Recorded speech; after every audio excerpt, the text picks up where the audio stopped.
Oi, pessoal, boa noite, tudo bem? É um prazerzão estar aqui de novo com a nossa quarta e última live sobre os pequenos grandes talentos, esse projeto maravilhoso. Essas lives que a gente está fazendo fazem parte do edital emergencial SC Cultura em Sua Casa. Eu sou o Serginho Melo, trabalho na Raça Livre Produções, e a gente está aqui para conversar um pouco sobre alguns episódios. Hoje a gente vai conversar sobre o episódio da Santa Paulina, né? Tenho aqui figuras ilustres aqui comigo hoje, muito legal, muito feliz de estar com vocês. Obrigado, pessoal. Tá, eu tenho aqui o Thiago Teles ao meu lado, está fazendo a interpretação de Libras, a Joana Tiepo ao lado dele, a Laine Milan, o Anselmo Prada, o Hugo Pique e a Bárbara Dutra. Gente, vai ser uma festa isso aqui hoje. Fiquem aí, assistam o episódio que a gente vai rodar agora e a gente volta daqui a pouquinho para conversar, rir, trocar muita ideia legal. Eu vou direto para o episódio, porque tá todo mundo louco para falar, então eu vou botar logo o episódio aqui na tela e daqui a pouco a gente volta. Tá bom, galera? Já voltamos! NSC TV apresenta Ancine, Agência Nacional do Cinema, EMS e TVI. Créditos: atores desse episódio: Hugo Pique, Raquel Stipe, Bárbara Dutra, Camila Araújo, Joana Tiepo, Chico Capraro, Luiz Henrique Gudo e Ana Carolina Miranda. Roteiro, criação e direção: Laine Milan. Pequenos grandes talentos. Pedro entra no sótão. Meu filho, filha, vai conhecer algumas das histórias que eu mais gosto. Tudo gravado numa câmera. Ele corre até o fundo do cenário onde está a janela redonda e observa a luz vermelha de um giroflex que reflete nos vidros. Gente, tá maior confusão lá fora. Até a polícia chegou nos moradores de rua. Pedro volta para a mesa com semblante entristecido e sua filmadora na mão. A coloca sobre os livros deitados na mesa, senta e bota para gravar. Oi, filho, filha. Tem dias que a vida atropela os pensamentos. Deixa eu explicar. É que a gente se dá conta que tantas pessoas precisam de uma casa, comida, esperança. Tantas crianças ainda fora da escola. Os velhinhos sem condição de viver bem. Não. Não quero que você pense que o mundo é um desastre. Porque não é. E sabe por quê? Porque sempre tem alguém disposto a ajudar os outros. De verdade. Pedro levanta, passa a mão na tampa da caixa de memórias e abre. A luminária verde, estilo banqueiro inglês, está acesa e próxima à câmera. A luz neste episódio tem menos intensidade, é noite. Hoje eu vou contar uma história muito bonita, que começa lá na Itália, onde nasceu Amabile Lúcia Visintin. Pega o tablet com cenas de uma carroça e uma família numa estrada de terra. Aos 10 anos, ela chega com a família em Santa Catarina, no vilarejo de Vígolo, Nova Trento. Fala para sua filmadora. Sabe, filho, filha, a menina frequenta uma escola primária, mas não consegue evoluir muito. Olha só. Ele está com um livro nas mãos, ajeita os óculos. Angustiadas por esta situação, e lê. Tanto a mãe como a professora, suspeitando de atraso mental de Amabile, dizem para ela pedir no dia de sua primeira comunhão a graça de conseguir aprender ao menos as primeiras palavras da língua e a tabuada. Numa casa simples de madeira, uma menina tenta ler, num livreto. Olha o que aconteceu com a menina do pequeno atraso mental. Outra garota está trabalhando numa pequena moenda de milho. A que lia o livreto se aproxima. Sabe, Virgínia, eu tô começando a ler. Não é verdade? Te vi ensaiando ontem. Quem tá te ajudando? Acho que Dio. E quer ver? Sem elas perceberem, um homem observa pela janela. Minha alma de a viva tua fé, por quanto te achas diante de teu de Deus. Adora-o profundamente. Elas têm aproximadamente 12 anos, se abraçam e o homem da janela sorri. Pedro está com a foto da garota que tentava ler. Transformar o mundo. É para isso que a Amabile quer aprender a ler. Quando vê alguém passando fome ou um idoso doente e abandonado, parece que algo acende dentro dela. A fé e a caridade são o alimento dessa chama. As meninas usam blusa branca de algodão, saia e lenço no cabelo. Se eu aprendo a ler, consigo ler a Bíblia e ajudar os outros. Elas voltam a trabalhar.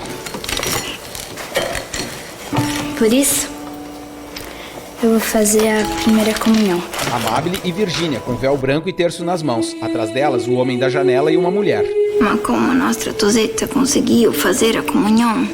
Ana, parece que tu não conhece a Amabile. Quando ela bota uma coisa na testa, ninguém tira. Ela é veramente um orgulho para nós. Estão numa igreja. O padre chega, tira uma hóstia de dentro de um cálice e oferece. Corpo de Cristo. Amém.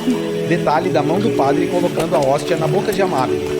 Pedro larga o tablet na mesa. O sentimento de orgulho de Napoleone não foi em vão. Ele reconhecia na filha uma força mental imensa, que ela transformava em força física. Trabalhava duro em casa, na roça e até numa pequena fiação. Fala para sua filmadora. Sabe, filho, filha, é por isso que eu quero estar sempre atento a você e aos seus talentos. Fala para o telespectador. É super importante dar força a uma criança. Incentivar, motivar, valorizar. Olha só onde essa menina chegou com o apoio de um pai atento. Irmã Terezinha. Ela tinha uma união tão grande com Jesus que impressionava as pessoas. Na congregação das Irmãzinhas da Imaculada Conceição, Bragança Paulista. Tem uma das cartas que ela fala assim: a presença de Deus me é tão íntima que me parece impossível perdê-la. E esta presença me dá tanta alegria que eu não sei explicar. Uma menina muito simples, acostumada às dificuldades da vida. Uma alma corajosa, cheia de vontade de fazer o bem. Quem diria que pela fé se transformaria na primeira santa brasileira? Estamos apresentando Pequenos Grandes Talentos. Voltamos a apresentar Pequenos Grandes Talentos. Amabile Lúcia Wiesenthiner e Virgínia Nicolodi, duas amigas inseparáveis. Os jesuítas de Nova Trento, que conheciam muito bem as duas, dão a elas várias tarefas: catequizar crianças, cuidar de idosos e doentes e zelar pela capela de São Vigílio. Com o tempo, as duas passam a cuidar de outros enfermos de Vígulo e também das redondezas. Fala para a sua filmadora. Filho, filha, é incrível como uma coisa leva a outra. A assistência que elas dão às pessoas carentes começa com uma mulher que tinha uma doença muito grave, o câncer. Mas isso é assunto para depois, porque antes tem muita coisa. Amabile agora tem uns 25 anos. É noite e apenas uma vela ilumina o ambiente. Ela escreve com caneta tinteiro. Detalhe das mãos. Ontem, enterramos minha mãe e o filho que ela esperava. Uma parte de nós se foi com eles. Ao fundo, a silhueta de uma grávida coberta com um lençol branco. Mas sei que não posso desanimar. Close de Amabile. Uma lágrima escorre. Meu pai e meus irmãos precisam de mim. Um foco de luz destaca o pai, 2 irmãos e uma irmã mais novos que ela. Estão em pé, cabisbaixos e tristes. A mão de Deus nos dará conforto. Amabile tem cabelos escuros na altura dos ombros. Usa blusa branca de algodão e um lenço no cabelo. Na mão esquerda, segura um terço. Segue a escrever. Pedro no sótão, emocionado, com um caderno manuscrito em mãos. Eu me lembro de ouvir essa história primeira vez quando eu tinha uns 10 anos. E eu fiquei muito impressionado com a força e confiança dessa italianinha adotada por Santa Catarina. Em Fundo Preto, Amabile lavando roupas, cortando lenha, cozinhando. Durante 3 anos, Amabile cuida da casa, do pai e dos irmãos. Faz todo o serviço pesado sem reclamar. Até que... Ela para de mexer a polenta no fogão a lenha e sai. Close dela que é iluminada por uma luz bem forte. No começo, foi medo. Depois senti que a Virgem de Lourdes revelava meu destino. Ela me pedia para começar uma grande obra de caridade. Como ignorar um pedido que sempre foi meu desejo? Amabile tem a visão da santa à sua frente vestindo um hábito azul claro com detalhes em branco. Irmã Terezinha. Nas 3 noites consecutivas que Nossa Senhora apareceu para Amabile Lúcia Visentainer, a futura Santa Paulina, ela disse: quero que inicies uma obra. Trabalharás pela salvação de minhas filhas. E foi a partir daí que o pai, Napoleone, a ajudou a levar Ângela Lúcia Viviane, a cancerosa, para o casebre. Luciana Surgiu Feitosa. uma pessoa doente com câncer. E quem cuidaria se todas as pessoas trabalhavam na roça?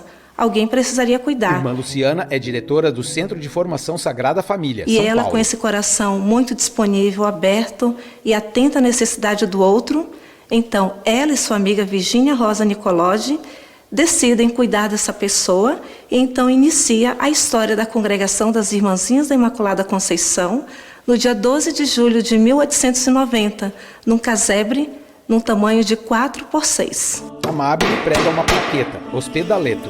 Amabile, essa casa é tão pequenininha. Eu sei, mas a gente vai dar um jeito. É noite. Ela abre a porta do casebre e elas entram. Virgínia carrega um castiçal com uma vela. Amabile tem expressão de felicidade. Essa casa é tudo que a gente tem para começar a nossa missão. As duas suspiram. Olham para os lados e para cima, analisando a pequena casa de madeira sem pintura. Se olham e, de frente para uma gravura de Jesus, fazem o sinal da cruz antes de começar a rezar. Ao final, se abraçam. Pedro no sótão. O quê? Um casebre com 2 moças morando sozinhas? Isso não é coisa de gente decente? Homens com tochas ateiam fogo no casebre. As duas estão dentro.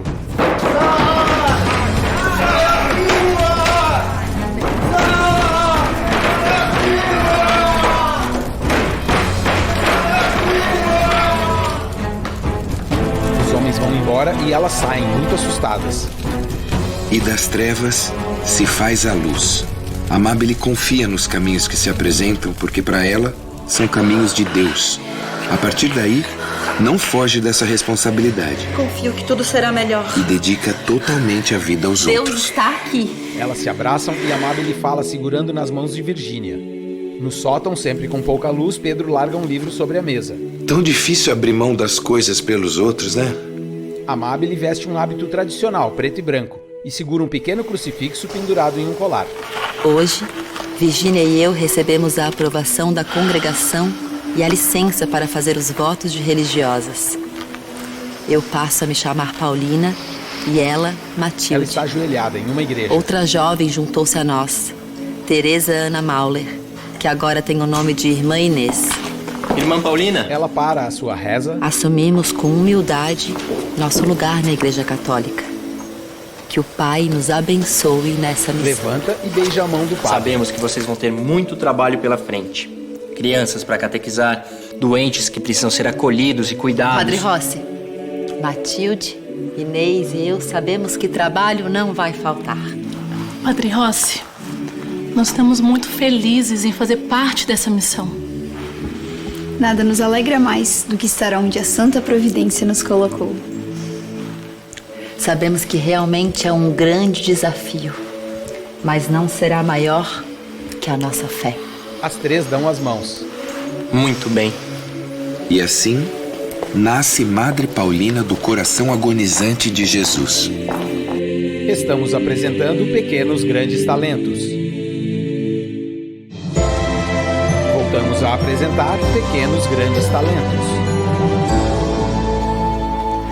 Logo depois de ser empossada Madre Superiora da Congregação das Irmãzinhas da Imaculada Conceição, Paulina, Matilde e Inês seguem em viagem de trem e carroça para São Paulo. São 3 longos dias. Irmã Luciana Feitosa. Ela veio com a missão de cuidar de idosos e filhos de ex-escravos. São Paulo, naquela época, contava com 240 mil habitantes. Há pessoas idosas e abandonadas nas ruas. Ela, então, começa a acolher essas pessoas no Asilo Sagrada Família, justamente para manter essa fé, acolher e não deixar que essa pessoa perdesse a esperança. Esse foi o grande trabalho dela, de acolher as pessoas mais necessitadas. Atender pessoas necessitadas, cuidar de ex-escravos, de doentes. Mesmo que a realidade de São Paulo, do início dos anos de 1900, precisasse da ação constante das irmãzinhas, Paulina nunca deixou de ir a Nova Trento. Ela sempre esteve muito perto do início da sua obra. Irmã Cecília, Congregação das Irmãzinhas da Imaculada Conceição. Ela me chamou um dia, ela tinha ido fazer uma visita lá, com outras pessoas, né? E me disse, olha, você quer mesmo ser irmãzinha? Eu falei, quero, eu vim aqui para cá, estou aqui há tempo aqui já. Você quer mesmo? Então, vá visitar a sua família essa semana, fique uns dias lá, depois você volta, que a semana que vem eu vou voltar para São Paulo, eu levo você para lá. Se quiser, né? Ela falou, se quiser. Ela sempre dizia, não esqueçam de todo dia deixar um tempo para oração. Estudem bastante, façam o serviço ao próximo, mas não esqueçam da oração. Essa frase sempre me guardou na minha mente. Filho, filha, você já está com 8 meses, quase chegando. E eu quero te dizer que essa história da menina Amabile, que depois virou Madre Paulina, parece fácil. Mas, sabe, a vida é linda, mas não é fácil. Uma pessoa com tanta fé, tanta coragem, que se dedica a ajudar os outros, também cai. Mas consegue se levantar. Sente medo, mas enfrenta e segue adiante. Com pouco estudo, desafia doutores, é injustiçada, mas não desiste. Cenas do filme Madre Paulina, Súdita de Deus. Esse filme, de 1991, mostra bem quem foi Paulina num dos piores momentos da vida dela. A destituição como Madre Superiora. Madre Paulina, carregando uma mala, entra por uma grande porta de ferro com vitrais. É a sede da congregação. Caminha pelos corredores e as freiras que cruzam por ela viram o rosto. Fica desconfiada. Ao chegar ao pé de uma escadaria com um corrimão de ferro trabalhado, um padre com batina vermelha, acompanhado de uma freira e outra mulher, desce. Eles param no primeiro lance. Irmã Paulina, o que a senhora está fazendo aqui? Quem lhe deu ordens para que deixasse Nova Trento? Mas, Dom Duarte... Como ousa desafiar a minha autoridade e afrontar esta casa? O padre olha para a mulher que o acompanha antes de continuar a fala. Vejo que minha decisão estava certa. Madre Paulina olhando para cima. Eu jamais ousaria ofender Vossa Excelência. E essa congregação é minha casa? Esta casa é de Deus, não é vossa casa. Quando decidi afastá-la do ofício de superiora geral, jamais imaginei que sua rebeldia fosse tão longe. Close de Madre Paulina atônita. Do padre com ar autoritário. Novamente de Madre Paulina sem reação. O padre e a mulher se olham. Ela com ar de satisfação. Madre Paulina fica um tempo olhando para baixo.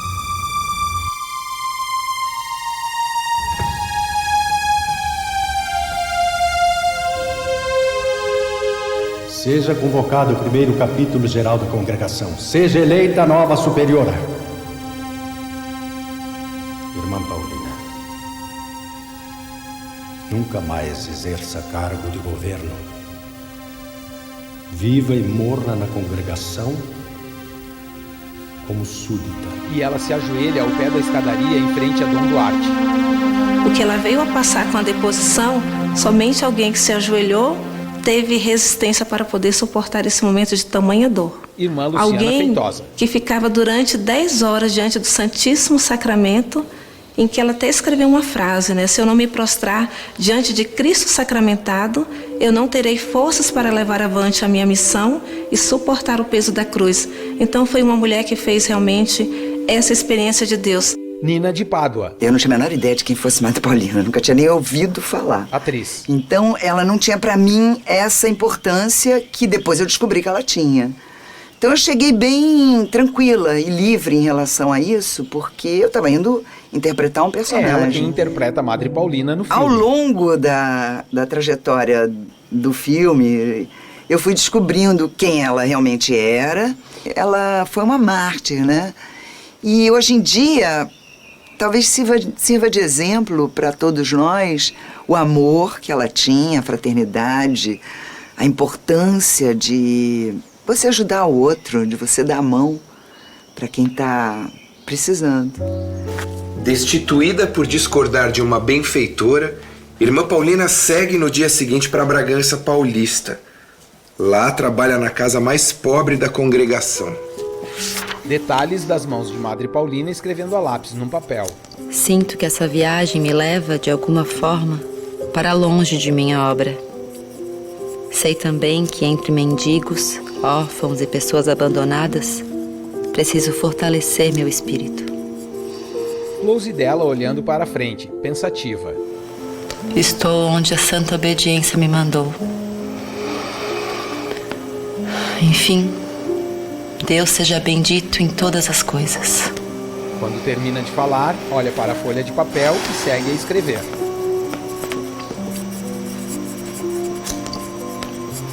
Pedro caminha pelo sótão com um livro nas mãos. Madre Paulina criou uma congregação com mais de 100 de casas que hoje atua em diversos estados do Brasil e em países da América do Sul, América Central e África. Durante os 10 anos em que viveu em Bragança Paulista, a escolha dela foi o silêncio e a humildade. Uma espécie de reconstrução espiritual. Irmã Terezinha. Ela era uma pessoa assim, muito espontânea e às vezes até agressiva. Mas aos poucos ela foi transformando essa personalidade forte que ela tinha, uma personalidade forte, ela sabia o que queria e fazia, o que era determinado fazer. Aos poucos ela foi se transformando e chegou a ser mansa e humilde de coração, por isso ela é santa. Mais cenas do filme, numa sala de cirurgia. Dor e adversidades. Ela sempre suportou tudo com resignação e nunca demonstrou ter medo da morte. O cirurgião trabalha com uma espécie de serrote.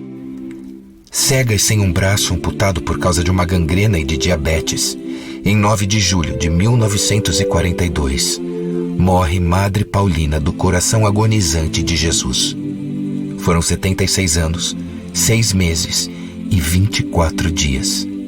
Closes de atrizes que já representaram Madre Paulina. Muitos rostos emprestaram vida e voz a essa personalidade forte, empreendedora e rara.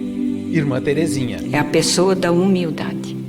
Ela soube transformar a sua personalidade e tornar-se semelhante a Jesus. Muito, muito humilde. Pelejo todo dia para ser um pouquinho parecida com ela. 2 anos depois da morte de Paulina, já havia um movimento pedindo sua beatificação. 4 graças foram atribuídas a ela. Entre elas, uma em especial foi considerada um milagre, que é um evento que supera as leis da natureza.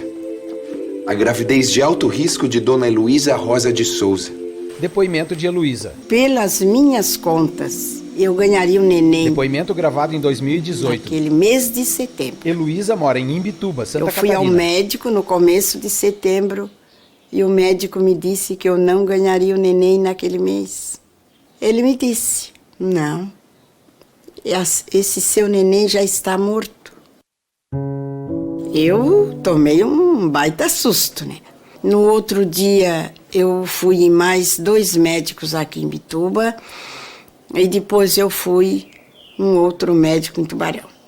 E todos comprovaram. O médico aqui de Imbituba, os outros não, mas ele tinha uma certa preocupação.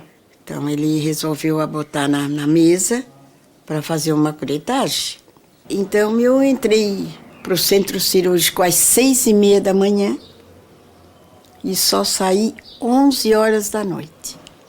E mesmo assim, ele chamou toda a família para entrar, para se despedir. Eu tinha uma anemia, o meu sangue não coagulou, eu precisava tomar bastante sangue, mas o sangue entrava e saía.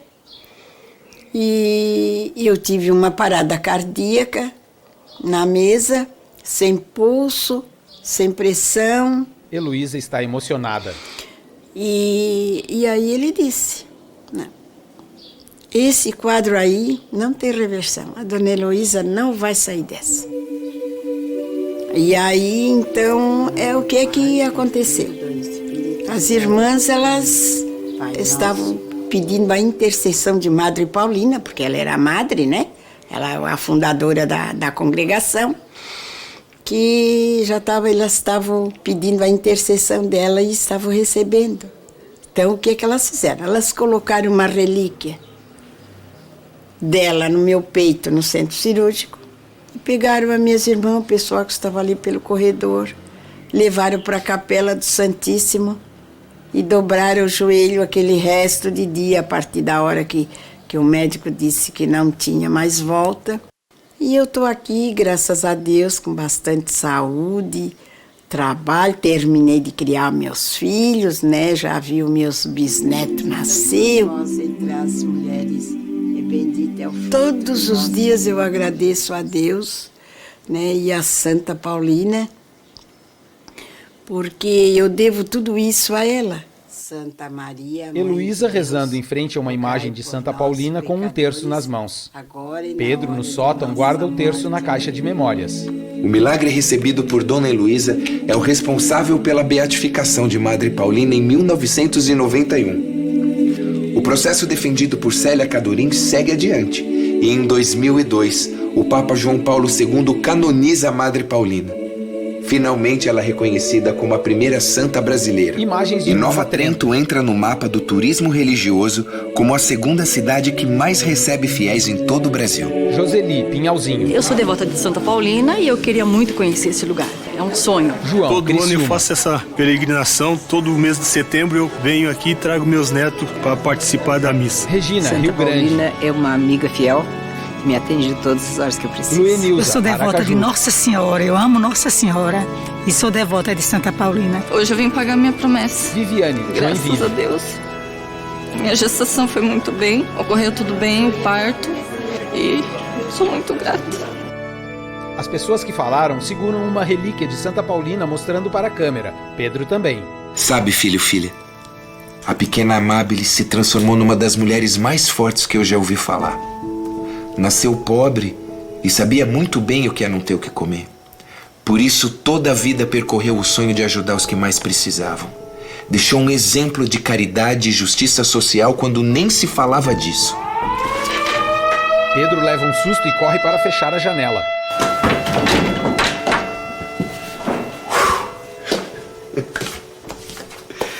Já vai amanhecer e eu passei a noite toda falando da Santa Paulina. Fecha a caixa de memórias. Uma vida dessa merece até parar o tempo, né? Fala para a sua filmadora. Filho, filha, a gente ainda vai falar bastante dela, viu? Boa noite. Bom dia. Créditos selecionados. Recursos de acessibilidade, Raça Livre Produções. Produção de figurino, Loli Menezes e Brenda Matos. Cenografia, Dário Aguiar, Maria Emília Aguiar, Maria Alves de Souza e Ralph de Souza. Drone, André Green. Redes sociais, Letícia Matos e Stephanie Korski. Fornecedores, Cine Suporte, Daiana Silveira, Ericar, Transcinetur e Triângulo Turismo.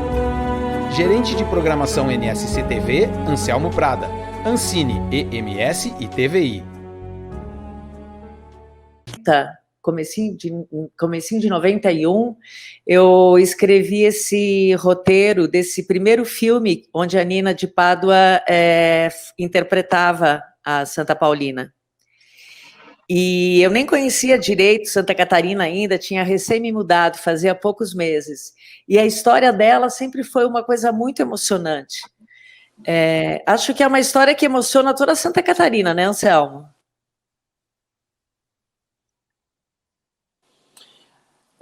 Boa noite a todos, né, primeiramente, e é um prazer de estar aqui nessa live, desse projeto tão bacana, e eu começo dizendo que fico emocionado não só pela história, né, ser revista, né, do episódio da Santa Paulina, mas pela dedicação de quem realizou esse projeto das lives e tal. Mas sim, Laine, emociona Santa Catarina e emociona muita gente do Brasil, né, que a gente sabe que vem ao Santuário de Santa Paulina em Nova Trento reconhecer, visitar, enfim, em busca de aconchego, né, digamos assim, espiritual em Santa Paulina. Eu tenho uma identificação muito grande nas vésperas do Papa João Paulo II vir ao Brasil e vir a Florianópolis, quando ele fez aqui a beatificação, né, da Madre Paulina, que é um passo anterior à santificação. Naquela época eu tinha feito um documentário para exibir na RBS TV, então, para mostrar um pouco quem era essa pessoa, quem era essa mulher que estava a um passo de ser santa, assim, tal. E hoje eu sou um devoto dela, mas eu não sou um devoto propriamente da santa, mas eu sou propriamente da história da mulher que eu conheci nesse documentário. Indo lá, vendo tal, eu acho que essa santidade, ela ficou mais próxima de mim. Quando eu respeito a Virgem Maria, Nossa Senhora de Fátima, São Francisco de Assis, ok, né? Mas eles estão muito distantes de mim, né? E a Madre Paulina, ela ficou mais perto de mim, porque eu tive lá no Hospitaleto, eu tive nos caminhos dela, eu tive onde ela foi, pessoas que conheceram ela e tal. Então todo esse relato assim me fez acreditar e confiar nessa mulher, né? Que eu tenho aqui uma Santa Paulina que está aqui junto comigo, que está no meu pequeno santuário doméstico. Eu tenho várias em casa também. Para quem eu peço sempre ajuda nas horas difíceis. E agradeço também nas horas fáceis. Né? Então, assim, esse episódio, olha a coincidência, né? Lá atrás, eu fiz o documentário que era para a beatificação, depois veio o projeto Pequenos Grandes Talentos, entrou a Madre Paulina e hoje eu estou aqui na live falando sobre a Madre Santa Paulina. Ou seja, eu estou com a Santa Paulina e não abro, entendeu? E tu, Hugo, tu não conhecia ela? Conhecia, não? Eu não conhecia, apesar de ser dita a primeira santa brasileira, né? Eu acho que poucos brasileiros conhecem, e eu era um deles. Quer dizer, eu não era um deles, eu passei a ser um deles. Depois, quando eu fui estudar as personalidades que a gente já faz tratar na série. E eu tenho esse sentimento também, eu não sei qual é a força dessa mulher hoje santa, que também era uma história desconhecida para mim, mas à medida que a gente se aprofundava nas cenas, no estudo do roteiro, o clima dentro do estúdio, eu fico arrepiado de falar. Parece que tinha alguma coisa muito maior ali, uma energia do sagrado, da conexão com algo muito maior. Então, eu desenvolvi um respeito, um zelo pela história dela, sabe? É aquele temor a Deus que eu acho que mora muito mais, não no medo, mas no respeito e no zelo. Eu também desenvolvi por ela. E eu quero uma santinha também dessa para ter em casa. E a Bárbara, Bárbara, vou te mandar hein? uma customizada. E a Bárbara, como foi fazer ela pequenininha, jovenzinha, Bárbara? Olha, foi muito bom, porque quando eu fui convidada a fazer o teste, participar, vocês nem sabiam, eu acho, mas eu sou de Nova Trento. Então eu conheço o santuário, a minha casa é a 2 quilômetros do santuário, e só na gravação de Anitta Garibaldi, eu acho que a minha mãe foi comentar com vocês que a gente era daqui, que a gente conhecia. Eu acho que foi muito bom.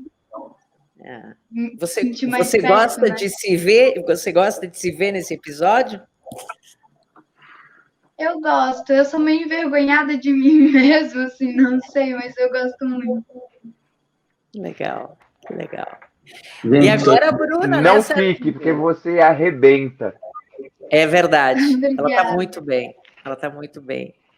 E, Serginho, eu vou só perguntar para a Bruna e já te devolvo, tá? Não, tranquilo, tranquilo. Ô, Bruna, É engraçado porque você fez, na verdade, nesse episódio, 2 personagens, né? Você fez a mãe da Paulina e a Virgínia, que é a melhor amiga dela desde pequena, né? Aquela menina que está lá no moinho, mexendo, debulhando o milho, na verdade, é você criança, para depois vocês viverem toda aquela história do hospedaleto, enfim, cuidarem dos pobres, dos mendigos, dos abandonados e tal. Como foi fazer 2 personagens no mesmo episódio? Foi uma responsabilidade e uma honra incrível. A minha família é católica, muito devotos da Madre Paulina, então já foi uma honra estar nesse episódio, tendo as 2 personagens, a mãe da Madre Paulina, a mãe da Amable, e depois vindo como a Matilde e a Virgínia, foi um desafio tremendo, mas foi uma experiência maravilhosa, assim. Ter que mudar a voz, caracterização, é toda uma mudança dentro do mesmo episódio para não parecer que eu era uma e depois a outra, porque elas não tinham relação direta, né? Foi uma experiência bem bacana. Foi um experimento. Eu lembro na época que o Felipe e eu, o Felipe, né, que co-dirigiu os episódios, a série, a gente conversava sobre isso, né? Porque é uma decisão você colocar a mesma atriz fazendo 2 personagens e de um episódio curto, né? Não é 2 horas, aparece no começo e no fim, enfim. Serginho, a bola está contigo. Volta, vai lá, é tua. Tá.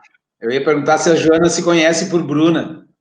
Se a pessoa chama Bruna na rua, tu olha. Às vezes sim, mas a Lani eu já estou acostumada. E no estúdio rolava chamar pelo sobrenome, porque tinha a Joana Felício também. Por exemplo, no episódio da Antonieta. Aí 2 Joanas eu era Tiepo. Aí a Joana Felício era a Joana.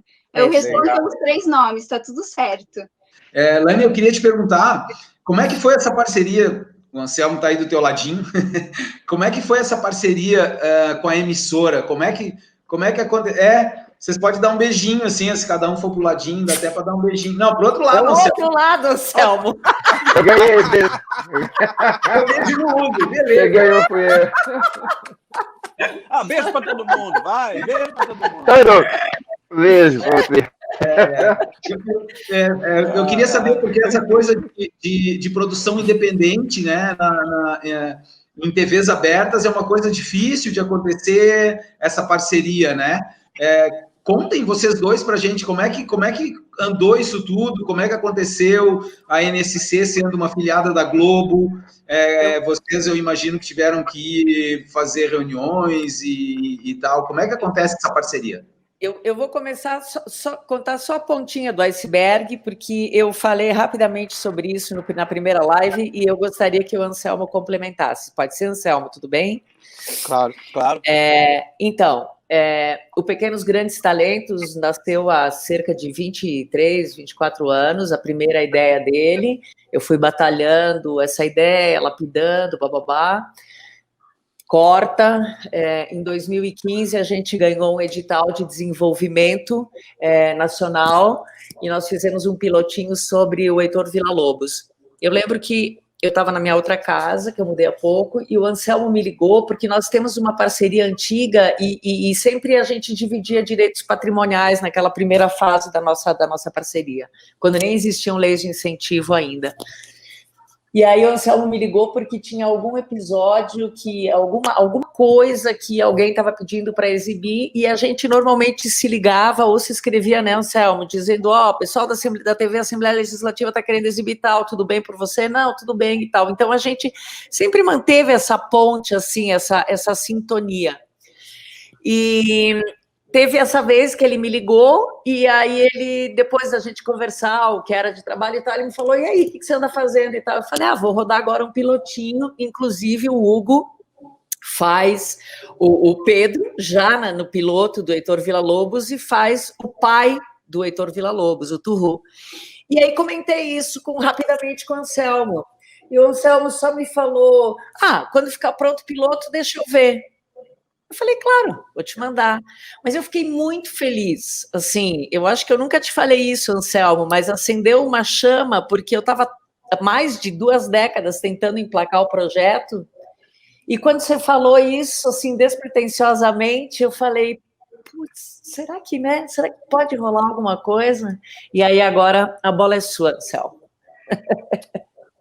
Então, assim, o Pequenos Grandes Talentos, ele surgiu depois de uma parada de um projeto que a gente tinha, que era Santa Catarina em Cena, onde era a RBS ainda, e eu era responsável, né? Eu sou jornalista de profissão, né? Tenho toda a minha formação em jornalismo, mas dentro da emissora eu fui assumindo algumas funções mais ligadas ao lado do entretenimento, do artístico, enfim.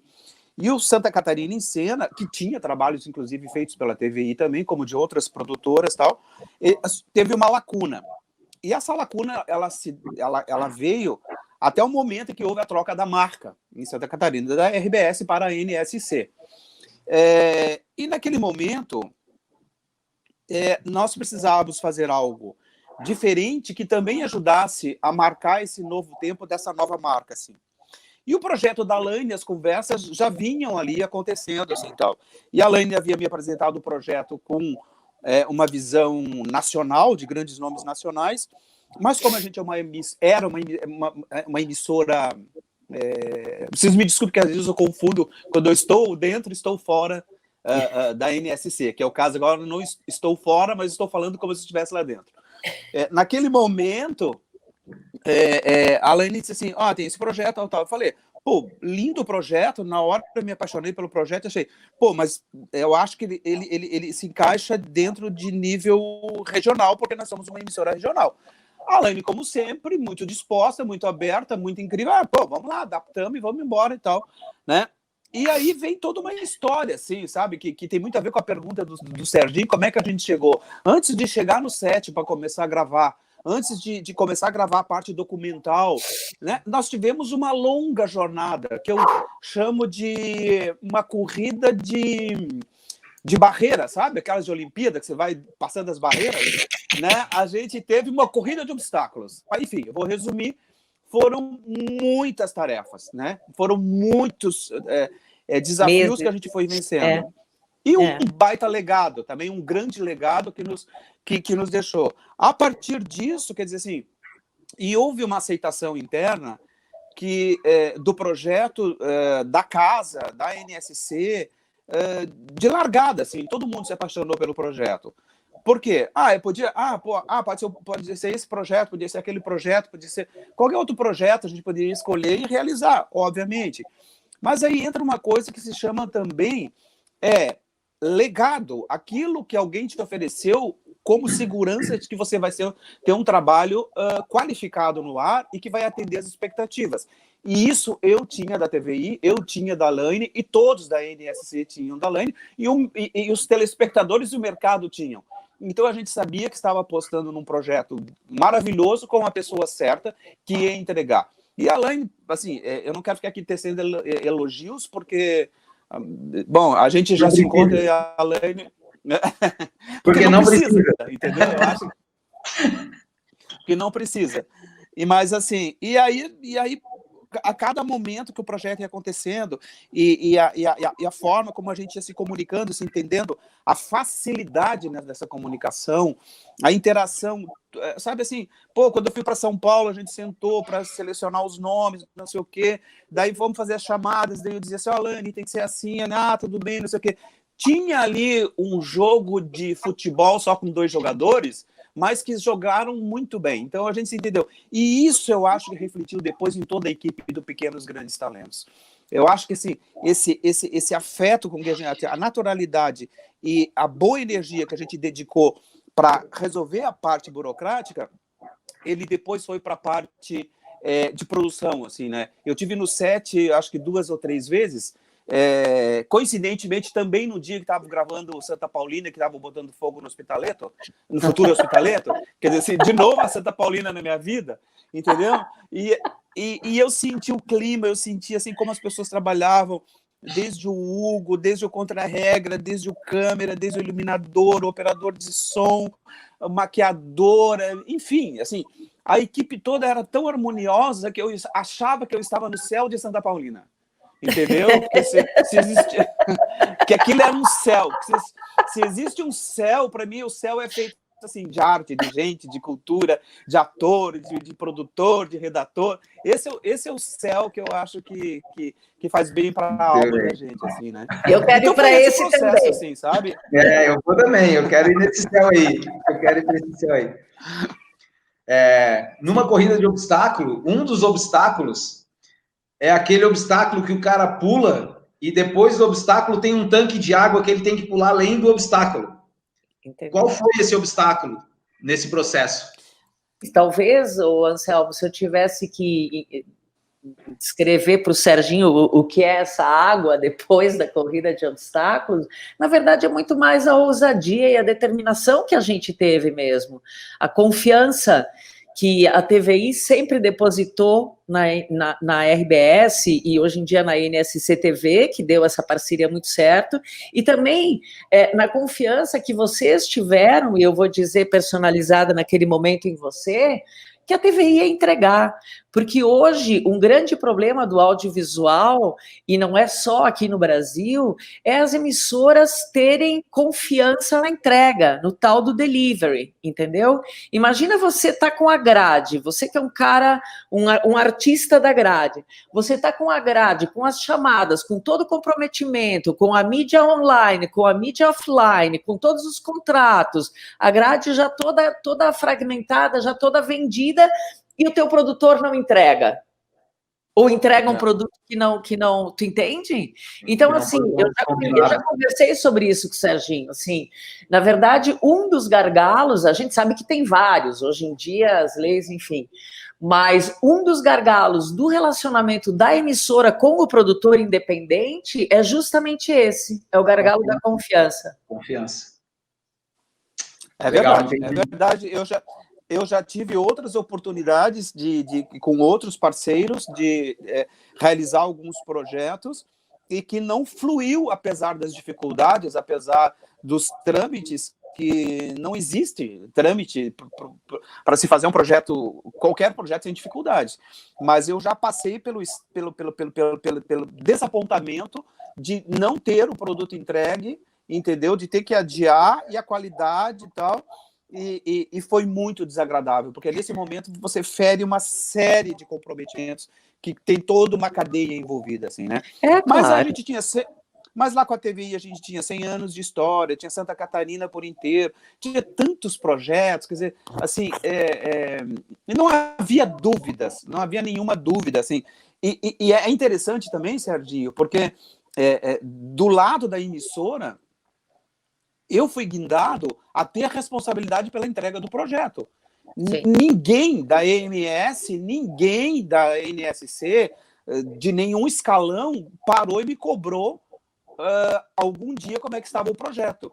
Eu tive carta branca para fazer o projeto. Eles foram assim, maravilhosos.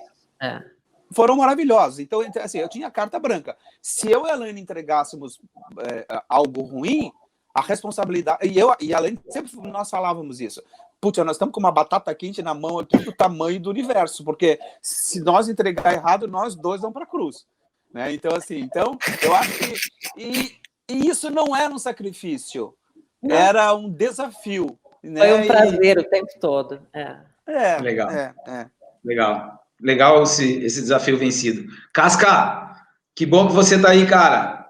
Renato Casca presente, então, na nossa live, chegou um pouquinho depois... Mas foi legal chegar depois, tu não viu os problemas que aconteceram, a gente teve um probleminha técnico, o episódio não terminou, tu chegou só na hora boa aí para bater um papo com a gente, daqui a pouco a gente fala contigo sobre as trilhas maravilhosas que você compôs para esse projeto, né, cara? Daqui a pouco a gente fala contigo, com certeza, vamos querer que tu fale um pouco sobre as tuas inspirações para fazer a trilha. Hugo, esse foi o teu primeiro projeto audiovisual como ator, né? Tu trabalhas já há muitos anos, acho que tu fizeste teatro também, fazes teatro, mas tu trabalhas há muitos anos escondidinho, né? Dentro de bonecos, fazendo dublagens, emprestando a tua voz para muita gente, para muitos atores. Cara, conta um pouquinho, assim, para as pessoas essa tua vida, assim, de bonequeiro, cara. Eu sei, puta, tu tem Cara, Cocoricó, tem uma série que eu adoro, que é Que Monstro Te Mordeu, que tu fazes, eu acho que ali, vários personagens, né, cara, daquela série. Puta, isso é fantástico. Conta para as pessoas um pouco dessa tua vida aí, cara, porque eu tenho certeza que muita gente não né, tu não é conhecido pela tua latinha, né, pelo semblante, mas a tua voz, as tuas vozes, porque tu tem inúmeras vozes aí dentro, com certeza as pessoas conhecem e não sabem que é tua. Fala, Ita. Pois a minha carreira de ator, eu fiz outros trabalhos de live action, mas sempre muito pequenos, assim, e participações em novela, tipo 2, 3 capítulos no máximo. Então o PGT foi o primeiro trabalho que eu pude exercitar muito, ser um ator de live action. Eu trabalhei por anos, acho que 15 anos consecutivos, fazendo bonecos para programas de TV, Cocoricó, Que Monstro Te Mordeu, Qual é Bicho, Sua Língua, Ilha Rá-Tim-Bum, Vila Esperança, galera da TV, na Rede TV, muitos programas. E peguei uma partezinha do Vila Sésamo, dessa última fase que o Vila Sésamo teve. Mas aí eu precisei sair porque houve um problema de cronograma. Eu já tinha outros compromissos com um trabalho que eu fui um dos pioneiros no Brasil, que é com voz original. Voz original é diferente de dublagem. Voz original, você cria vozes para animação brasileira.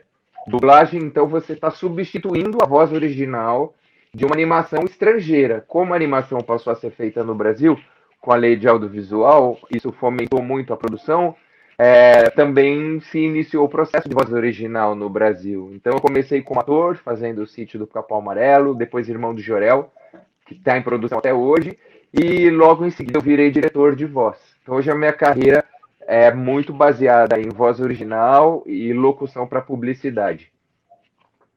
Expliquei rapidinho?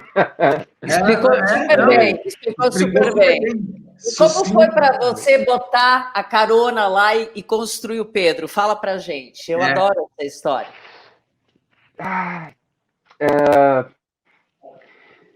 Como foi o meu primeiro grande personagem em live action, no início, eu acho que eu não estava muito inseguro de não dominar a linguagem, porque eu já tinha feito o piloto com você e eu acho que a gente teve uma sintonia muito grande.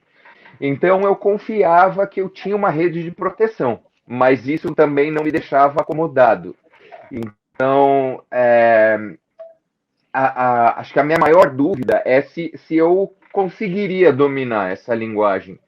E algumas coisas que eu vejo, que eu fiz, seja de voz, ou seja de live action, ou mesmo coisas que eu vi no teatro gravado, e eu me vi ali em cena, não gostava muito. E no Pequenos Grandes Talentos, eu consigo assistir com um distanciamento de que sou eu ali no Pedro. Eu assisto como se eu compro a história que eu estou vivendo. Então eu acho, apesar de eu não ser pai, eu acho que eu sempre tive muita ligação com esse universo infantil. Acho que isso até se reflete na minha carreira. A maioria dos trabalhos que eu fiz são ligados ao público infantil. O PGT é um público família, mas eu acho que tem esse afeto, essa coisa paterna. Foi um ano que eu perdi meu pai, e alguns meses antes de ir para Floripa gravar, e tem aquele sótão com todas as memórias, e a gente fez uma vivência ali, né?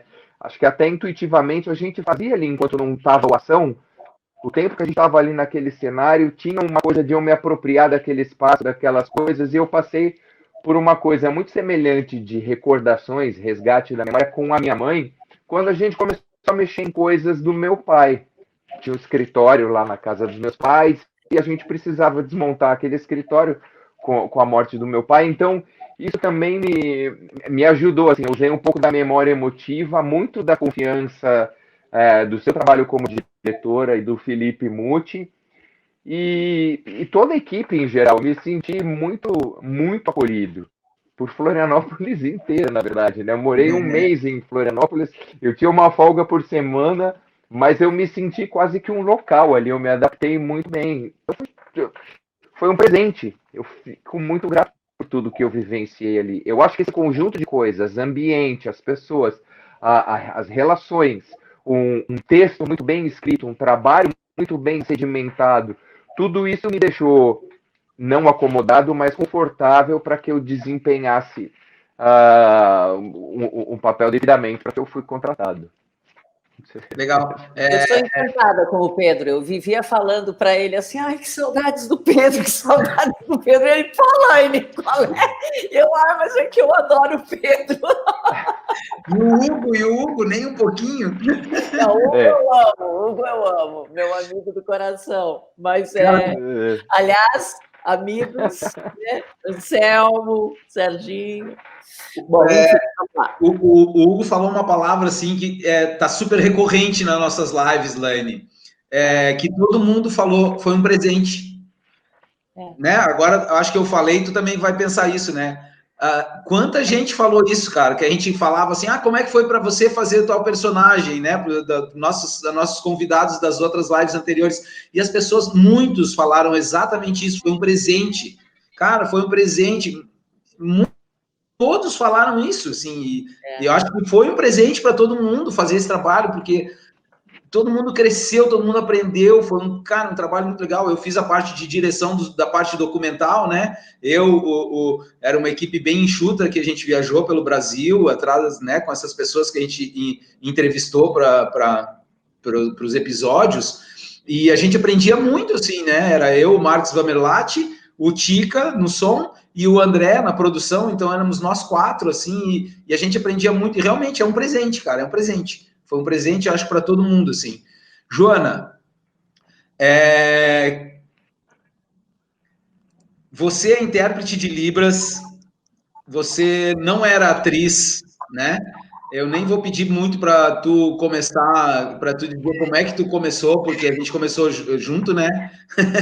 Eu acho que posso dizer que foi eu que descobri no teste de elenco da série Crisálida, né? Mas, assim, te passava pela cabeça antes disso um dia ser atriz, depois do Crisálida, tu fizeste Pequenos Grandes Talentos, sei que tu já fez 1 ou 2 longas depois do PGT, e eu queria saber as 2 coisas, assim, antes disso, tu imaginava que tu ia virar uma atriz, que tu ia estar na Netflix, que tu ia estar na Globoplay, que tu ia ter passado em cinemas?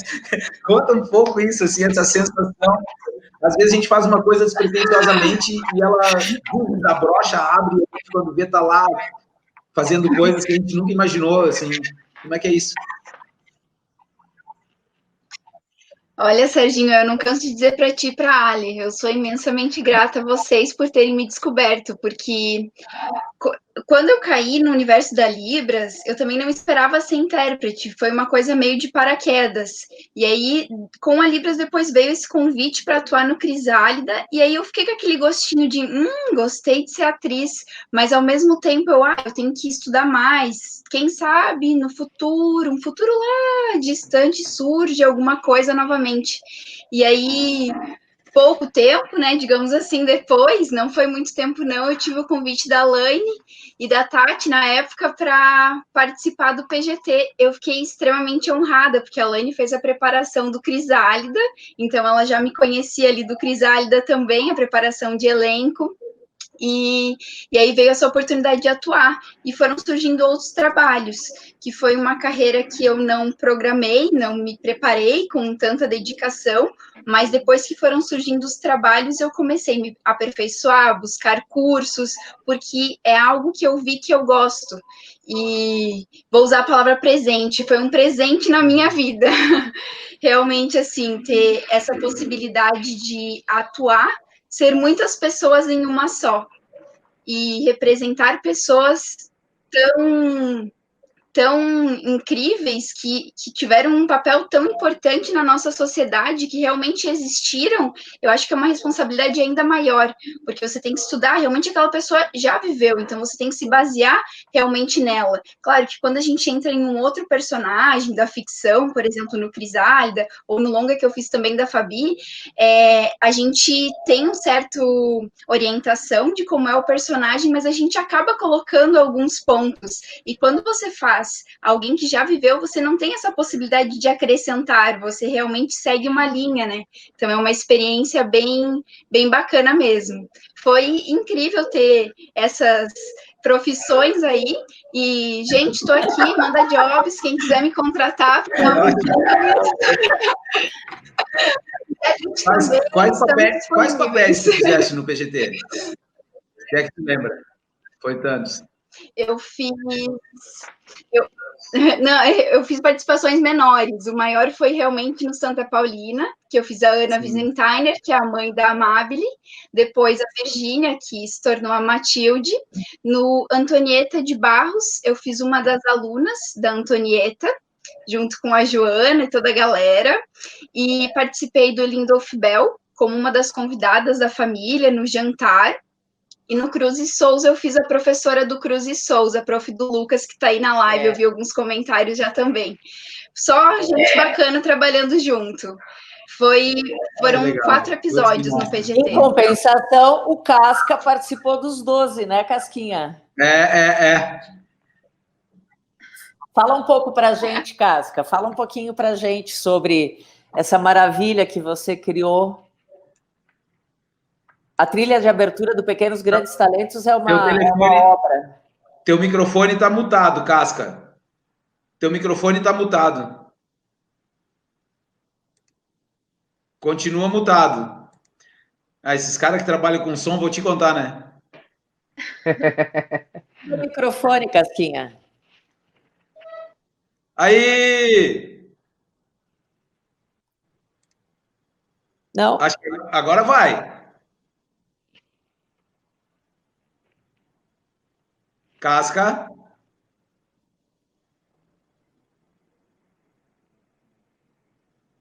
Mutou de novo. Tira o fone, Casca. Saiu o mute. Tá desmutado. Aqui tá desmutado, mas não tá aparecendo. Casca. Bom, vai tentando, Casca. Vai tentando. Vai tentando.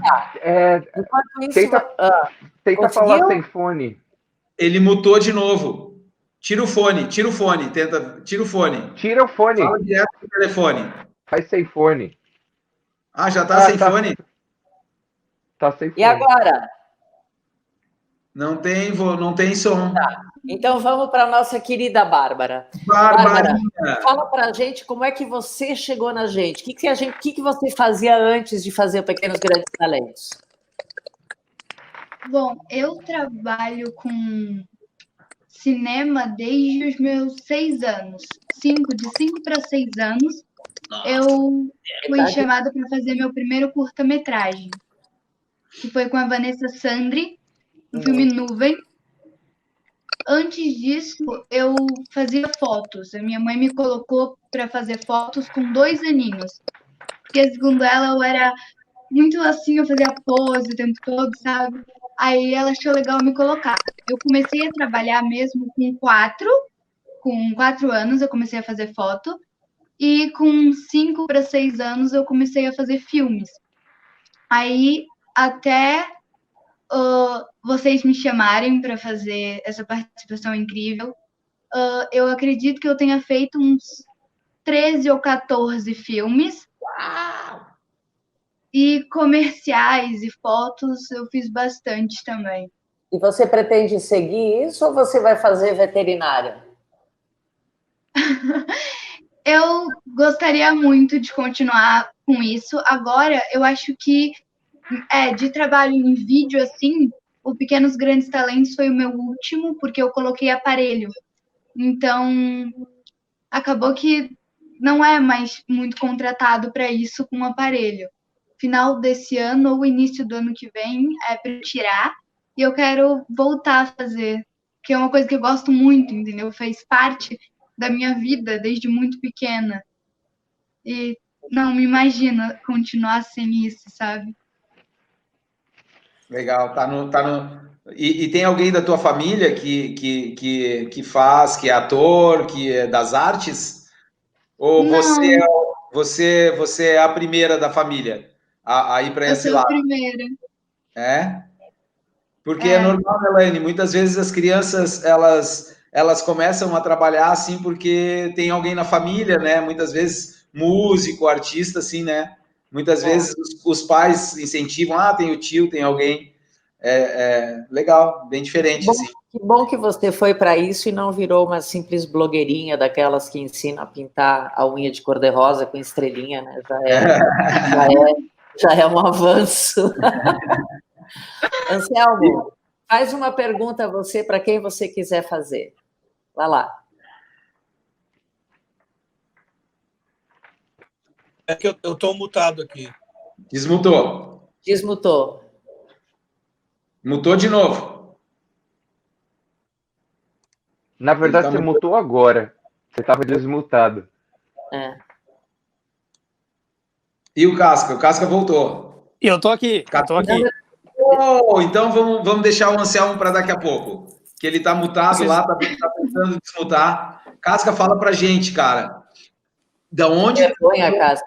Tu é um cara muito competente, cara. Tu é um músico, assim, que, meu Deus do céu, antes da gente começar a live, de liberar no YouTube, a gente estava conversando aqui, e, assim, muitos elogios ao teu talento, né, cara? Porque realmente tu é um cara, assim, que eu acompanho, às vezes, umas coisas que tu bota no YouTube com a tua escaletinha lá, muito legal. Cara, adoro aquele instrumento, é muito massa, e tu faz umas coisas muito legais, e tu é um músico muito competente, assim. Muito obrigado, Sérgio. Qual foi a inspiração, assim, conta pra gente um pouco, assim, qual foi a inspiração, onde tu buscaste essa inspiração para construir a trilha do Pequenos Grandes Talentos, que é maravilhosa, né, cara? Porra. Posso só fazer uma parte? A trilha do Pequenos Grandes Talentos tem uma afundada minha. Eu tentei entender o que eu estava pensando, não consegui me comunicar direito com o Casca, isso foi o começo da parte das trilhas. E aí eu olhei para o Felipe Muti, e disse, Felipe, vai lá com o Casca que eu acho que vocês vão conseguir se entender, vai nessa. E foi o que aconteceu, eles começaram a trabalhar juntos. Pronto, agora eu vou me mutar. Vai lá, Casquinha, é teu. É isso aí, tudo bem, gurizada? A inspiração bateu quando eu liguei para o John Williams e para o Ennio Morricone, nós marcamos um churrasco, e aí eles me ajudaram bastante. Eu esqueci do teu lado cômico, quando eu falei que é um puta músico e tal, esqueci que é um puta comediante também. Eu lembro, a Laine, quando ela entrou em contato, que a gente se reuniu, a única coisa que eu via nela, que ela tinha muito em mente, é que ela queria aquele plim-plim na trilha. Lembra disso, Laine? Você não lembrava do nome do instrumento, mas você queria o plim-plim em algum momento, que acabou rolando bem no final da trilha, ali nos 25 segundos, quando ela finaliza, e eu coloquei o plim-plim. Aí foi quando a Laine concordou e achou a trilha linda e maravilhosa. Não é verdade. E foi o que o Felipe... O começo verdade, o começo sim. O começo é todo com plim, plim. Aí entra NSC TV. Sim, não. Aí depois esse aí foi o comecinho, né? Não vem me esculhambar, Casca. Não, mas fala como foi. A Laine foi muito generosa com isso. A Laine é uma pessoa muito generosa. E isso foi em todos os episódios. E na trilha foi assim também. Eu lembro que o primeiro dia que ela chegou na Tundum, que eu trabalhava lá na época, eu apresentei a trilha para ela tocando um piano meio marcado, e ela falou assim, não, isso aqui parece Carruagens de Fogo. Isso você lembra, Laine? Você falou Carruagens de Fogo, né? E a partir daí que a gente foi limpando ela, eu tirei aquele pianinho que parecia Carruagens de Fogo, coloquei um sampler de uma voz de uma menina que eu tenho no computador, que ficou muito legal, que parece uma voz humana, que é o que está fazendo a melodia junto com o piano. Isso, deu um charme muito legal na trilha. E a inspiração veio mesmo assistindo a vinheta de entrada. Desde a parte que o Pedro acende a luz no sótão, durante todo eu não sei o termo que vocês usam, mas que vai cruzando todos os personagens naquela vinheta. Aí eu me imaginei eu sendo cada um daqueles personagens. E de repente veio no dedo, foi só passar para o computador. Foi muito rápido, foi muito mágico isso. Porque às vezes a gente leva uma semana para compor uma trilha, e essa trilha eu compus ela, acho que em meia hora. Foi impressionante.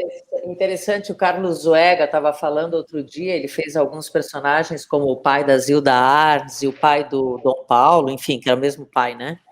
Fez alguns outros personagens, e ele falou que durante o período que ele estava rodando o PGT com a gente, e depois também, às vezes ele acordava tocando a trilha de abertura na cabeça. Uhum. Eu achei muito bonitinho isso, muito legal. Isso é legal. Eu gosto muito do teu trabalho. E normalmente, geralmente, em todos os trabalhos que vem, eu estou sempre com a melodia na cabeça, depois é que ela vai pro dedo. Isso é impressionante. Eu fico cantarolando ela e vem surgindo notas. Parece que quando senta no piano, o dedo já vai indo na nota certa e rola, e flui muito rápido. Tu tens tua formação de músico, assim, tu fizeste alguma faculdade de composição e regência? Tu é autodidata? Eu sou autodidata, Serginho. Eu sou autodidata. Tu é autodidata? Eu sou autodidata. Eu tive o privilégio de tocar com grandes músicos que foram meus professores. E o baile foi a maior escola que eu tive. Na época que eu tocava baile, nós tocávamos muitas músicas bonitas que hoje não se tocam mais nos bailes. E eu sempre tirei muito proveito disso. Eu nunca sentei no teclado para tirar uma música, tirar só as notas que estão acontecendo na música. Eu escutava a música, interpretava a música para poder dar o sentimento das notas que eu escutava. Isso desde quando eu comecei a tocar, que eu comecei com 16 anos a tocar. Eu sempre fui muito ligado nisso. Sabe, vai tocar um bolero, escutar o que cada elemento do bolero faz para ele rolar daquela maneira. E muitas vezes nos ensaios que nós tirávamos as músicas, a gente ia ensaiar e às vezes todo mundo tirava a sua parte certinho, mas na hora de juntar não rolava, ficava uma esculhambação. E eu comecei a me ligar nisso, que não é só tu tirar a música, é saber executar a música. E isso foi a maior experiência musical que eu tive, foi o baile. Sim, e quando tu executa com uma banda, principalmente, que cada um tem que ter um pouquinho, né? Não adianta todo mundo tocar tudo ao mesmo tempo, que fica essa esculhambação que tu tá falando. É isso, é o sentimento da música, é entender. Mas tu lê partitura, tu tem a parte de teoria musical não. Ou é ouvidão? Não. E tu tem ouvido absoluto? Não, mas ouvido absoluto é questão de a gente praticar, né? Sim. Tipo, se você bate uma nota no violão, no teclado, um acorde, eu sei que acorde eu sei qual é o tom que tá. Sim. Explicando um pouco para as pessoas, o ouvido absoluto é a pessoa que você toca uma nota e a pessoa consegue identificar, isso é um dó. Porque as notas, elas têm uma frequência padrão e assim, a gente diz que a pessoa que tem o ouvido absoluto é essa pessoa que identifica que nota é. E essa foi a pergunta que eu fiz para o Casca, assim, e realmente isso é uma coisa que você desenvolve, né? E outra coisa que a gente, que muitos músicos falam, os músicos de baile, todos têm esse mesmo texto que tu acabou de dar, que o baile foi a minha maior escola, né? Todo mundo que tocou em baile, até quem faz faculdade de música, que tocou em baile, diz, olha, o baile foi mais do que a minha faculdade, né? Eu tenho um grande amigo, que é o Gustavo Assis Brasil. O Gustavo Assis Brasil, ele foi diretor musical da Berklee. E hoje ele é professor na Berklee. Então, também sempre me passou muita coisa, assim, muita coisa. E a respeito da partitura, eu não consigo ler. Eu tenho um problema muito sério com partitura. Se precisar eu escrever um arranjo, por exemplo, para um cello, para uma sanfona, eu consigo escrever. Sei lá, fico um ano escrevendo, eu consigo. Mas pegar a leitura à primeira vista não rola. Não tem como. É muito difícil. Talvez seja porque eu comecei muito tarde. Sim. Comecei muito tarde. Escrever é matemática, né? Escrever a partitura é matemática. Se tu sabe como é que funciona as notinhas, tu vai fazendo as contas, tu faz, né? Teoria musical foi inventada. Quem desenvolveu a teoria musical foi Pitágoras, né? Então, já está explicado. O Hugo quer fazer uma pergunta. O Hugo quer fazer uma pergunta. O Hugo estava lá assim, ó. Vai lá, Hugo, vai. Eu quero fazer uma pergunta para você, Casca, porque realmente o seu trabalho, eu acho que é acima do Supremo, sabe? É muito bom, é de uma sensibilidade. E aí eu já estava pensando no que perguntar para você, porque a maneira que você conduz, como você se insere na narrativa de cada cena em cada momento, tô arrepiado de falar de novo.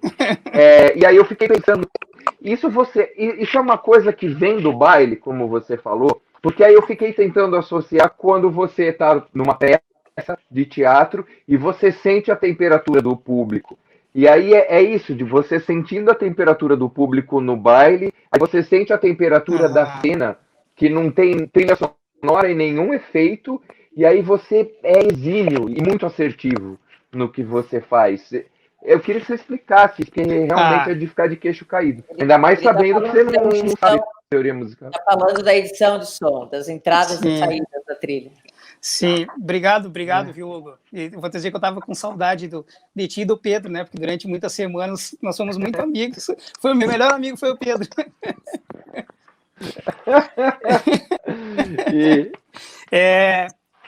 Eu não sei explicar isso. A única coisa, talvez, que eu consiga falar é assim, ó.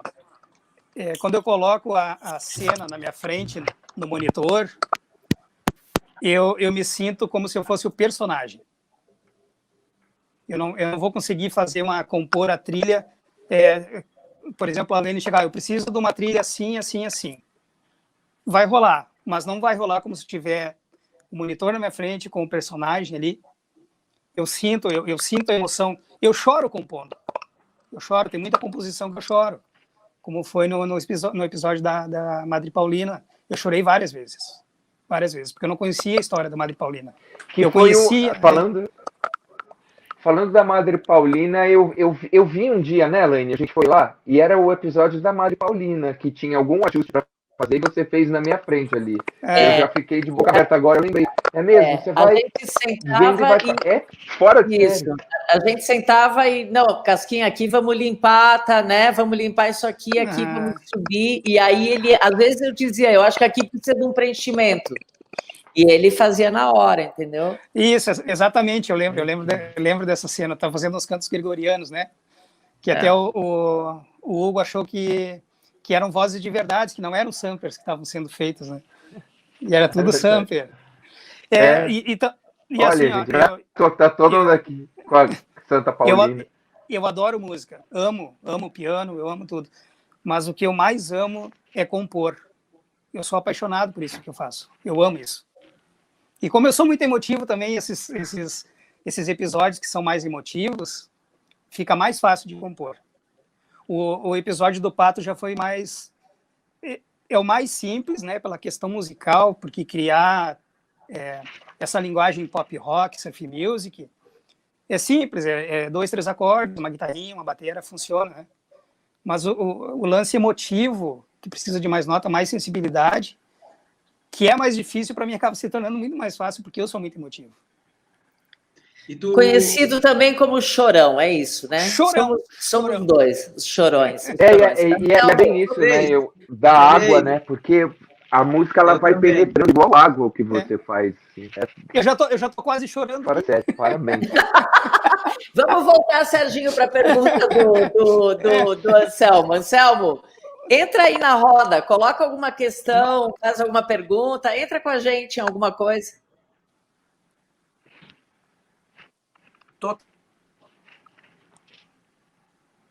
Agora, o quê?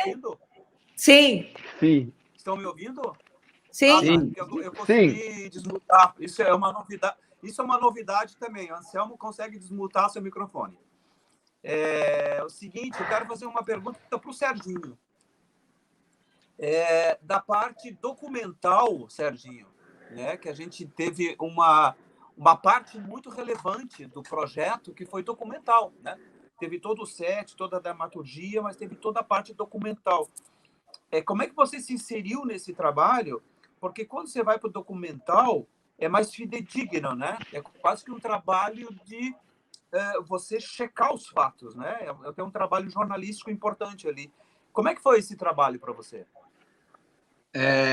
Então, como eu falei antes, assim, foi um presente. Na verdade, a Laine depositou essa confiança em mim, assim, né? Foi muito legal isso, dela ter confiado e deixado para eu fazer essa parte, né? Porque realmente é uma parte importante, porque ali eu tinha uma certa incumbência, às vezes, eu sentia isso, que não bastava eu trazer um bom depoimento, eu sentia que era necessário também eu trazer informação, né?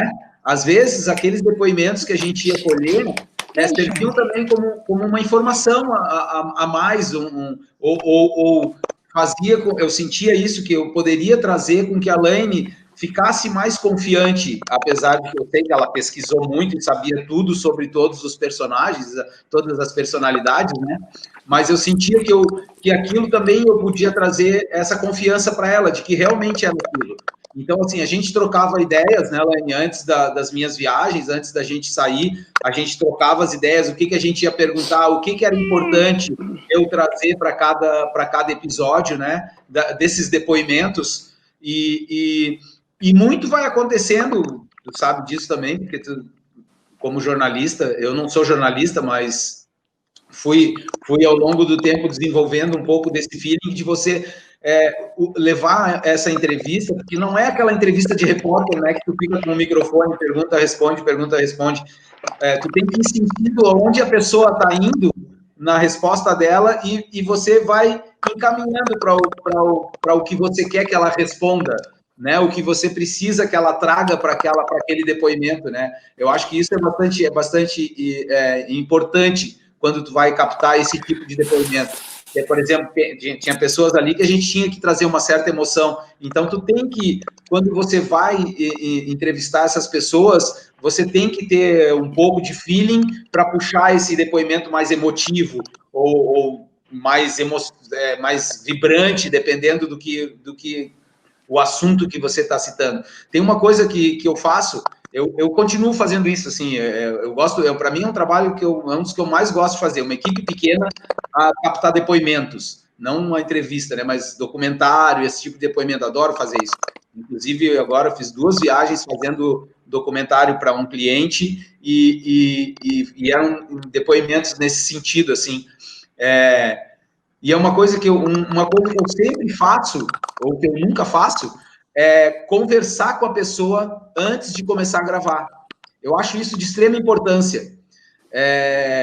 Tu não fazer pergunta antes, assim, eu sempre até, às vezes eu brinco com a pessoa que eu vou entrevistar ali no caso, essa coisa que eu vou ser meio antipático ali, olha, eu não vou falar contigo antes da gente começar a gravar. Ah, mas por quê? Mas eu queria saber as perguntas que tu vai fazer. Não vou conversar contigo. Porque isso você tira a espontaneidade da pessoa, entendeu? Isso é uma coisa que são 2 coisas. Primeiro, que tu tira a espontaneidade da pessoa, e outra, que normalmente a pessoa vai dizer assim, ó, que nem eu te falei antes, e vai resumir a resposta. E aí tu perdeu a emoção, tu perdeu a coisa, né? Isso foi uma coisa que eu fui vendo ao longo do tempo, assim, fazendo esse tipo de trabalho, que é bem importante, não conversar com essas pessoas antes de você começar de gravar. Né? E tem uma questão também, né, Serginho, que é muito apaixonante, porque quando você está na frente de uma fonte dessa, às vezes essa fonte é o sangue, literalmente, né, o hereditário do personagem, né? Sim. Como por exemplo, da Zilda Arnes, né? Você entrevistar netos, você pegar o próprio Cruz de Souza, né? Você trazer lá de trás depoimentos que falem sobre negritude, sobre racismo e tal, né? E traz todo um processo, né? Quando você pega o Lindolfo Bell, você pega a família do Lindolfo, quer dizer assim, esses depoimentos são a vida, a continuidade desses grandes talentos, né? E isso gera uma identificação e uma emoção que juntas, né, com a dramaturgia e com o documentário, cria-se uma verdade muito grande, assim, né? Era essa impressão que eu tinha ao assistir de primeira mão os episódios quando a Laine me mandava, assim, caramba, eu tô vendo aqui gente que conviveu com o Cruz de Souza, isso é maravilhoso. Sim. Com Cruz de Souza não, né? Com Cruz de Souza a gente não falou ninguém que viveu. Mas por exemplo, a filha da Zilda Arnes, por exemplo, né? A filha da Zilda Arnes, por exemplo, né? A gente, filhos dessas pessoas, a filha do Lindolfo Bell, então, assim, a mãe do Zanzerla, com 102 anos, Quando eu conversei com ela, ela tinha 102 anos, ela deve estar com 104 agora, né? Tá com 104. Deixa eu só interromper um pouquinho, Serginho. Tem alguém que está digitando? Casca, é você? Casquinha? Tem alguém que está digitando direto, está entrando direto no nosso áudio. Mas eu acho que não é ninguém, é alguma rede de alguém que está com esse barulho. Eu já mutei os microfones aqui para ver se era algum microfone, mas não é. A rede de alguém. Assim. Desculpa interromper. Mas voltando ali, até outro dia, quando a gente estava conversando com o André Busato, o André Busato está trabalhando, fazendo campanha em Joaçaba, e ela está hospedada na frente da casa do Sganzerla. E aí ela falou que de vez em quando ela vê a mãe dele ali, né? A senhora lá com 104 anos. 104 anos. E a gente estava falando uma coisa também, Anselmo, muito legal, que o Serginho também levantou outro dia, que assim, a gente viu o episódio, por exemplo, da Antonieta de Barros, que naquele período, no começo do século, tinha conseguido aprovar 20% do orçamento do Estado para a educação. A gente viu, e que já naquela época, 1935, por aí, já naquela época lutava por equiparação de salário entre mulheres e homens, já lutava pelo voto feminino e pela igualdade feminina. Aí, para ver como Santa Catarina teve personalidades, pessoas que foram realmente fundamentais, assim, importantes não só para o Estado, mas para tudo, né? Ou então, a Zilda Arns, que vai no Roda Viva e chega e diz, gente, nós precisamos parar de investir em armar as polícias. Nós precisamos investir em educação e saúde, porque isso é prevenção à violência, né? Então, assim, na verdade, o que dá para entender, e aí acho que o Serginho, com a parte documental, vivenciou muito isso, é que a ponta da dramaturgia, que com exceção do Pablo Rossi e do Pato, tratou de pessoas que já estão mortas, mas ela fechou muito bem com o que a gente vive atualmente e com esses depoimentos que as pessoas deram hoje. Sim. Né? Sim, assim, mas é essa memória que eu tenho, sabe, da série, além da questão estética, de roteiro, da trilha musical que vocês falaram agora, que combinava tão bem com os momentos, assim, ou seja, a emoção da história, ela se dava também através da trilha do Casca, sabe, assim, então as coisas se encaixavam e iam para aquele ápice de vocês realmente viajar na história do personagem, sabe? E se colocar lá naquela época e imaginar o que aquelas pessoas passaram, o quanto que elas batalharam, o quanto que elas sofreram, porque nenhum deles teve vida fácil, né? E na abertura dessa série de lives, você falou um negócio, Laine, muito legal, assim, que esses personagens ali retratados, eles configuram momentos da história de Santa Catarina, né? Muito importante, assim, e eu acho que aquele recado inicial que a gente quis dar do Pequenos Grandes Talentos, que é preste atenção a quem está em sua volta, quem está ao seu redor, quem tem um talento perto de si, sabe, assim, apoie, sabe, assim, esse para mim, talvez, se isso aconteceu com o Pequenos Grandes Talentos, foi o grande legado de quem assistiu toda a série e hoje tem mesmo que seja uma vaga lembrança, mas que diga, pô, aqui perto de mim tem um Hugo, aqui perto de mim tem um Casca, aqui perto de mim tem um Serginho, tem uma Bárbara, tem um Tiago, pô, para que, sabe, assim, isso é prestar atenção, é ficar de olhos, e a gente que pode, de alguma forma, oportunizar esses talentos, encaminhá-los, acho que essa é uma grande responsabilidade para a gente adquirir menos armas e distribuir mais cultura, sabe, assim. Desculpe o meu proselitismo aqui, mas assim, quando eu olho para a ciência, quando eu olho para a tecnologia, eu vejo assim, estão ali para descobrir e fazer. A cultura já está ali. A cultura já está, ela já existe. Se você olhar para o tempo da época das cavernas, quando o homem se comunicava e desenhava lá na caverna, ou até antes em outras civilizações, que ele desenhava, ele já deixava ali a cultura. A cultura já estava ali colocada. A partir dali se criavam os símbolos, se criava uma comunicação. Então, cultura se inventa? Sim, cultura se inventa também. Mas tudo que se inventa da cultura é porque já existe na humanidade. É só ir lá e buscar, entendeu? Assim, isso que é o mais fascinante. Assim, desculpe o meu discurso, assim, mas veio de paixão. Não, acho que é bem isso. Eu acho que é bem isso. Eu acho que outro legado muito, muito importante que o Pequenos Grandes Talentos pode ter deixado é você olhar para o talento do teu filho, né? Das pessoas, porque tiveram vários personagens, a própria Zilda Arnes, que os pais viram esse potencial, viram esse talento na criança e apoiaram esse talento. Então, aquela coisa de você querer que teu filho seja engenheiro, médico, não sei o quê, e daqui a pouco não é isso que ele quer, não é esse não é esse o que ele vai ser, porque não é isso que ele vai gostar de fazer, não é isso que ele tem dentro dele, né? Eu acho que isso é muito importante, você ver na criança qual o potencial que realmente ela pode desenvolver e não você querer direcionar para alguma coisa, né? Que você gostaria de ter sido, talvez, né? E eu acho que isso é um grande legado que o Pequenos Grandes Talentos deve ter deixado, assim. Hugo, fala sobre o que você brincava quando você era bem pequeno. Quando eu era... eu brincava só para deixar registrado, nosso tempo já terminou, tá? A gente já está fazendo hora extra. Vamos mais um pouquinho. Tá, vai lá, Hugo. Eu brincava com fantoches. Eu tinha um saco cheio de fantoches e cada fantoche tinha sua voz e tinha sua personalidade. E virou profissão. Acho que eu era um pequeno grande talento. Todo mundo aqui era. Felipe Muti já era um pequeno grande talento. A Bárbara, a Joana.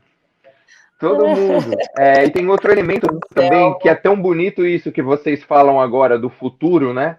Que é olhar, quer dizer, olhar o presente, mas é o presente para o futuro que vamos ter, né? Esses pequenos que serão adultos. Mas também tem uma coisa que eu acho que a gente falou, que o Serginho falou, que todo mundo falou, que foi uma palavra recorrente nas lives todas, que é falar presente. Eu acho que também tem um elemento que é a gente se redescobrir, e redescobrir a história de um Brasil que a gente não aprende muito na escola. Sei lá, talvez no colegial a gente vai aprender um pouco de literatura, mas eu não sabia quem era Antonieta de Barros. Lindolf Bell, eu tinha ouvido falar de Raspão. Eu fui conhecer profundamente por conta da série. E aí, quando você, tanto quanto artista, envolvido num trabalho desse, mas eu imagino que você, enquanto público, descobre que você está tão próximo dessas histórias, né? Você vê lá, tá lá a mãezinha do Lindolf Bell, tá viva até hoje. A outra madre lá que conviveu com a Santa Paulina. Tá todo mundo ali do nosso lado e a gente não sabe disso. Porque eu não sei dizer, se não deixam a gente saber disso. Mas quando a gente fica sabendo, a gente fica tão engrandecido, porque parece que cada história citada no Pequenos Talentos é a história de alguém que eu conheço, ou é a minha avó contando uma história da minha família. Me aproxima tanto desse país que somos todos, né? Não se trata só de um estado, nós estamos falando de brasileiros. Nós estamos falando da história de todos nós. É fora de série, essa série. É isso. É um discurso muito atual, né, Hugo?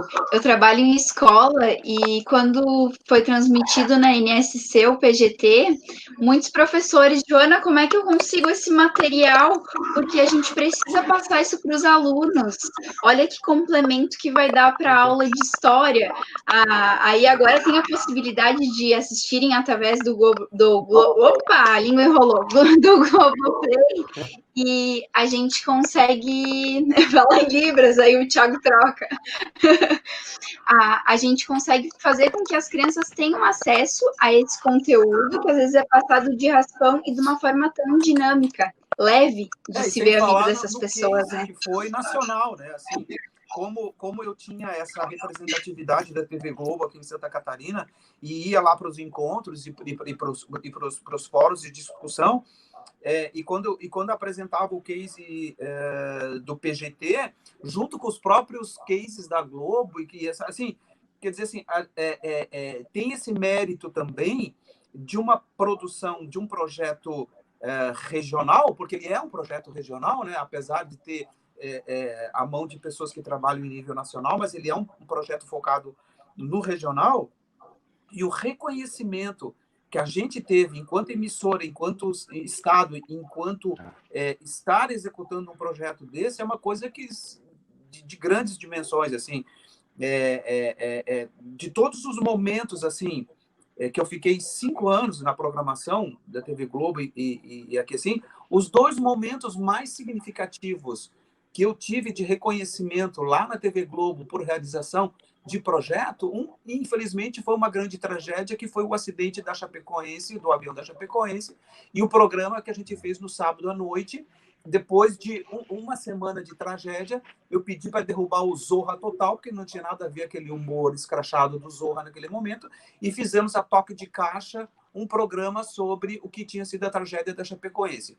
Quando eu vi aquela plateia toda dos estúdios Globo aplaudindo de pé, foi lindo. E o outro case que marcou a minha presença como programador regional foi o Pequenos Grandes Talentos, que eu participei de vários fóruns, falando, apresentando e mostrando que dá, sim, para fazer parceria, que dá para correr atrás do incentivo e que é possível sensibilizar e fazer projeto de qualidade. Quer dizer, assim, na própria programação da INSC, o PGT foi um divisor de águas. O que for feito após isso vai ter que ter uma qualidade muito maior, né? E uma responsabilidade que ele vai fazer. Se eu espero que seja a gente, eu agora do outro lado, e daqui a pouco, se Deus quiser, vai conseguir a 2ª temporada do PGT. Aí já deu spoiler. E ó, para você também, Anselmo, pro meu trabalho. Laine! A Laine vai me matar agora. Ô, Laine! Oi! Fala pelo menos um personagem da 2ª temporada, cara, para nós. Não vale o Pedro. Não vale o Pedro. Nem a filha, o filho que vai nascer. Uma personalidade. A gente tem que bater juntos isso, né, Anselmo? Mas o Henrique Rosa, aquele rapaz que foi para o Rio de Janeiro e ficou um tempão trabalhando com o pessoal da Bossa Nova, o Luiz Henrique Rosa é um personagem muito interessante, né? Sim, sim. A gente falou bastante sobre ele, né, Anselmo? Sim, bastante. Ele é um personagem... Ele é legal. Sim. Ele teve momentos com uma... Quem foi? Teve uma cantora muito famosa, Liza Minnelli. A Liza, Isso. Gente, passamos mais de 10 minutos já do nosso tempo de live, cara. Acho que a gente ficava aqui conversando mais um tempão, mas a gente tem que terminar. O Thiago tá ali com cãibra, trabalhando muito. Querido Thiago, eu queria agradecer a presença de todos. Queria agradecer muito a presença de todos. Para a gente foi maravilhoso, para a Raça Livre. A gente, como os produtores da acessibilidade do projeto, a gente também se puxou muito aqui para fazer acessibilidade nesse projeto. A gente sempre teve tudo com um consultor surdo, que foi o João Gabriel Ferreira Duarte, que é um cara maravilhoso. O Felipe Mianes, que é cego, que fez a consultoria da audiodescrição também. Agradecer essas pessoas. A gente trabalhou muito, assim, durante muito tempo. O Pedro também foi um grande amigo meu aqui na Ilha de Edição, fazendo janela de Libras e audiodescrição e editando aqui. Então, assim, para a gente também foi muito importante como poder produzir a acessibilidade desse projeto tão legal. A gente fez com muito cuidado. A luz está piscando aqui, está dando trovoada aqui, então acho que isso é um sinal para a gente dar uma encerrada. Acho que vocês viram que piscou tudo aqui, né? Gente, cara, muito obrigado. Laine, fala um tchau para as pessoas. Eu acho que tu, como tá aí no centro da tela, tá na tua janelinha, tá bem centralizada. Agradeço a nossa protagonista das lives, cara. Vocês. Casca, Bárbara, Anselmo, Joana, Thiago, Alessandra. Quero fazer um agradecimento aos editores e finalizadores do Pequeno. Muito obrigado. Isso, o Luiz, o Alessandro. O Paulo Calazans. O Calazans. O Marcelo Gucci, que também foi o Marcelo, meu Deus. A gente, né? Queria agradecer muito a pesquisa da Heloísa Dutra, da Camila Coimbra, da Bia Reco e também a parceria sempre querida da Leila Chagas e do Felipe Muti, que hoje estreia o filme dele no Festival de Austin, lá nos Estados Unidos. É mesmo. Um beijo para todos vocês. Muito obrigado. Muito obrigado. Valeu, galera. Muito obrigado. Muito obrigado. Obrigada, Anselmo. Obrigada, Hugo. Obrigada a todo mundo. Obrigada, Obrigado, Célia. gente. Obrigado, Serginho. Obrigado a todo mundo.